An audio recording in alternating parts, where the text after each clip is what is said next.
Pernah kepikiran gak sih, gimana caranya satu peluru aja dalam satu momen bisa menceburkan seluruh dunia ke dalam perang yang dahsyat?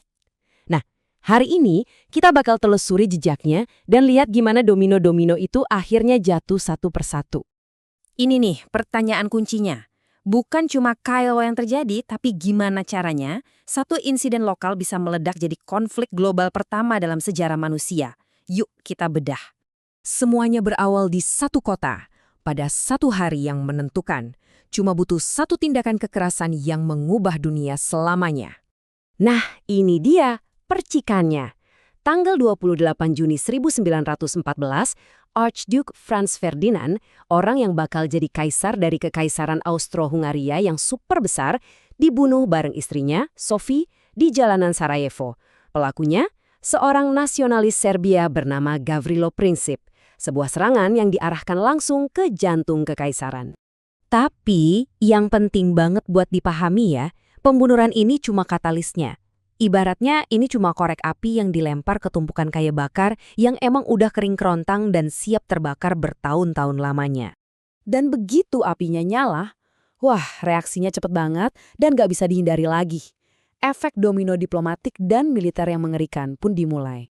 Coba deh lihat seberapa cepat semua ini terjadi. Dari pembunuhan di akhir Juni, cuma butuh 1 bulan buat Austria-Hungaria nyatakan perang ke Serbia. Terus, dalam hitungan hari di awal Agustus, boom, semua kekuatan besar Eropa langsung ikut terseret. Kok bisa secepat itu ya? Nah, ini dia jawabannya. Eropa itu udah kebagi jadi 2 kubu bersenjata, Triple Entente dan Triple Alliance. Sistem ini tuh harusnya buat jaga perdamaian, semacam jaminan kalau kamu serang satu, kamu serang semua. Tapi pada akhirnya, malah sistem inilah yang memastikan kalau ada konflik sekecil apapun bakal jadi perang total. Pertanyaan ini nih yang ngebawa kita lebih dalam lagi, dari apa yang terjadi ke kenapa itu bisa terjadi. Apa sih yang bikin pondasi Eropa saat itu begitu rapuh? Biar ngerti, kita harus lihat dulu ketegangan-ketegangan yang udah lama banget membara di bawah permukaan Eropa. Waktu itu kan lagi era industrialisasi dan ekspansi besar-besaran. Ada 4 penyebab utama yang saling kait-mengait, udah kayak kaki-kaki meja yang goyang. Bayangin aja keempatnya ini kayak balok domino yang udah berjejer rapi. Sistem aliansi yang barusan kita bahas itu balok terakhirnya. Sekarang yuk kita lihat 3 balok di depannya yang bikin dia mustahil nggak jatuh. Oke, yang pertama, imperialisme. Negara-negara besar kayak Inggris, Prancis, dan terutama Jerman yang baru bersatu, itu lagi balapan buat nguasain wilayah di Afrika dan Asia. Ini tuh bukan cuma soal wilayah loh, tapi juga pertarungan buat dapetin sumber daya, pasar, dan gengsi yang pastinya bikin suasana jadi tegang dan saling curiga terus. Yang kedua, militerisme. Persaingan imperialis ini bikin semua negara jadi ikut lomba senjata gede-gedean. Masing-masing bikin angkatan laut dan darat yang lebih besar, lebih canggih. Militer jadi simbol kekuatan nasional, dan para jenderal pun jadi punya suara lebih di dunia politik. Jadinya, perang itu udah nggak dianggap jalan terakhir lagi, tapi malah jadi alat kebijakan yang wajar dan bahkan perlu. Dan yang ketiga, nasionalisme. Ini nih kekuatan yang mendorong tindakan si Gavrilo Princip. Di seluruh Eropa lagi ada gelombang kebanggaan nasional yang ekstrim. Titik panasnya ya di Balkan ini. Gerakan kayak Panslavisme yang pengen nyatuin semua orang Slavia, bikin nasionalis Serbia berantem langsung sama Kekaisaran Austro-Hungaria yang isinya banyak etnis. Jadi pembunuhan Franz Ferdinand itu bukan tindakan acak, itu pernyataan politik yang didorong sama semangat nasionalisme yang membara. Jadi kebayangkan ada imperialisme, militerisme, nasionalisme, plus sistem aliansi yang ruwet. Eropa itu udah kayak gudang mesiu. Satu krisis kecil aja di Balkan udah cukup buat nyalain sumbunya. Nah, inilah kenapa masalah antara Serbia dan Austria-Hungaria nggak mungkin cuma jadi masalah lokal. Sistemnya emang udah jadi rancang buat jadi besar. Rusia, yang ngerasa jadi pelindungnya kaum Slavia, ya jelas merasa harus ngebela Serbia.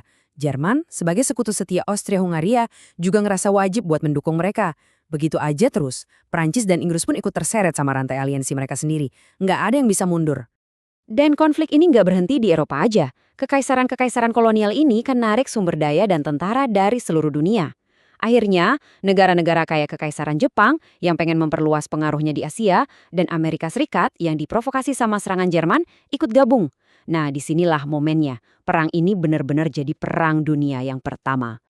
Oke, jadi setelah kita lihat semua kepingan puzzle-nya, apa sih pelajaran utamanya? Apa yang bisa kita petik dari rentetan kejadian yang mengerikan ini? Ujung-ujungnya semua balik lagi ke sini.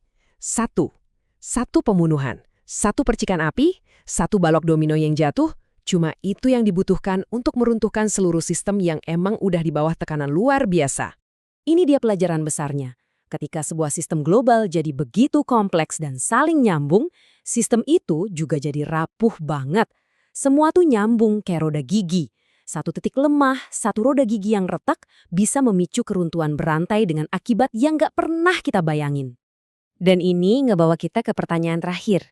Dunia kita sekarang ini kan jauh lebih terhubung dibanding tahun 1914, baik secara ekonomi, politik, maupun digital. Jadi ini bukan sekedar ngomongin sejarah ya, tapi pertanyaan yang mendesak. Dengan semua aliansi, persaingan, dan ketegangan yang membara di bawah permukaan saat ini, seberapa kuat sih sistem kita untuk menahan guncangan tak terduga berikutnya?